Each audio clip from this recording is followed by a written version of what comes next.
right, so now when we talk about 3D stuff, one of the things that's ubiquitous in 3D is perpendicular planes. And if we're used to spinning in parallel planes, how do we get one to be 90 degrees off? Well, there are two families of moves, breaks and bends. They're related. We're going to talk about breaks in this video.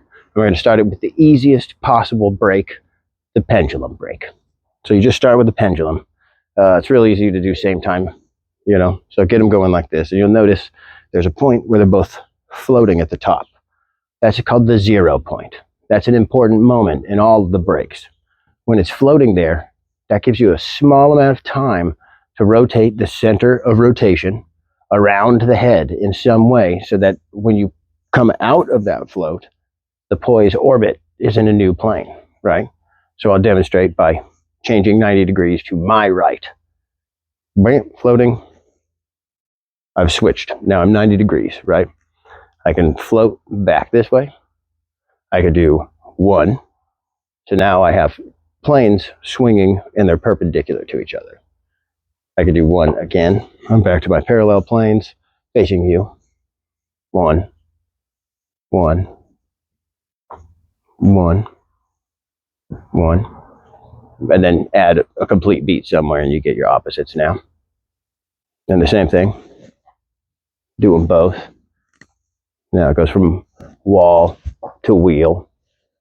These are plane breaks because the change happens at a 0 point, right?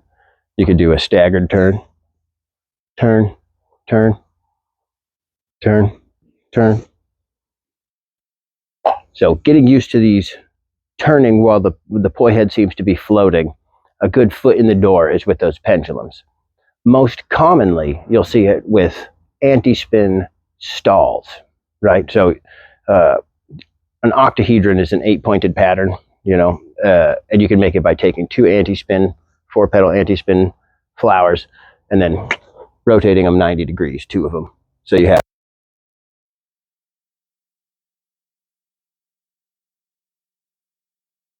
what we use when they think of breaking.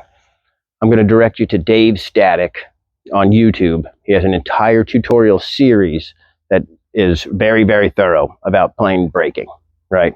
So I'll just give a quick overview here. If what I'm saying doesn't make enough sense, go check out Dave Static's plane breaking. It covers everything that you need to get started at least. So the anti-spin has pedals that end in points, and you can stall at any of those points, right?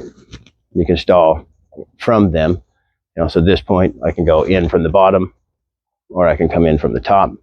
Same from here. I can stall at the top from either side. I can stall at the bottom from either side. I can stall at this side from either side. So at that stall, just like with our pendulum, okay, here, let's show you how related it is. Here's my pendulum. I can float it, and if it's going to be one of those points where my anti-spin would stall, I can just go into anti-spin from there. Because it's a 0 point. You can kind of initiate whatever you want from a 0 point. 0 point pendulum again. That's just floating over the 0 point is how you get your point isolations. So that's a weirdly is related to breaks, point isolations.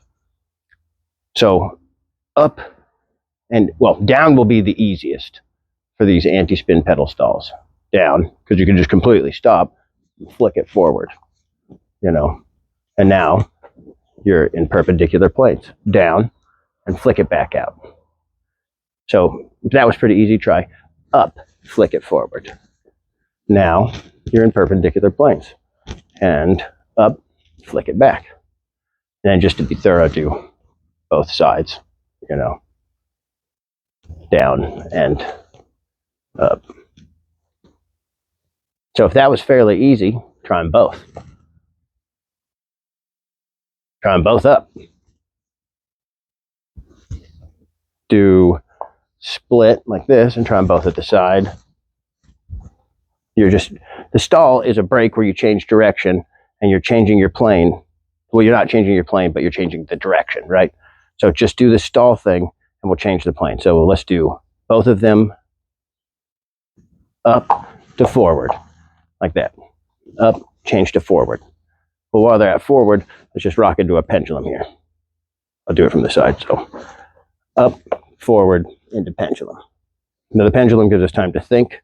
We could go from here into another anti-spin kind of pole thing, right? Or this moment here, here, here is a lot like an in-spin stall, right? If I'm in-spin, I can stall directly in front of me like that. So you can go from in-spin to out-spin with these pendulums, which is really cool. These pendulums, they also help with quarter time stuff. So you can, this is a really easy way to get into quarter time, either down or up. So pendulums as brakes incorporate into this octahedral framework really well. The last one we're going to talk about, because hopefully you've been practicing your horizontals this whole time, is you can go from any point on the sides, even behind you, any point on the sides you can get into horizontal. So let's go this side, horizontal. From the top to this side, horizontal. From the top to this side, horizontal. From the bottom to this side, horizontal. Let's do just one horizontal. Gap across. One horizontal, one vertical, right? This is an atomic orientation. We'll talk about that shortly. But that's the basics of brakes, is using a 0 point to change your plane by rotating the center of rotation around the head while it's floating there. So that's how you get into your new planar orientation for your orbit, right? Is by changing your center of rotation and then pulling it into its new orbit while it's at a 0 point. Those are brakes. That's the basic idea. There's other tutorials, tons of them out there.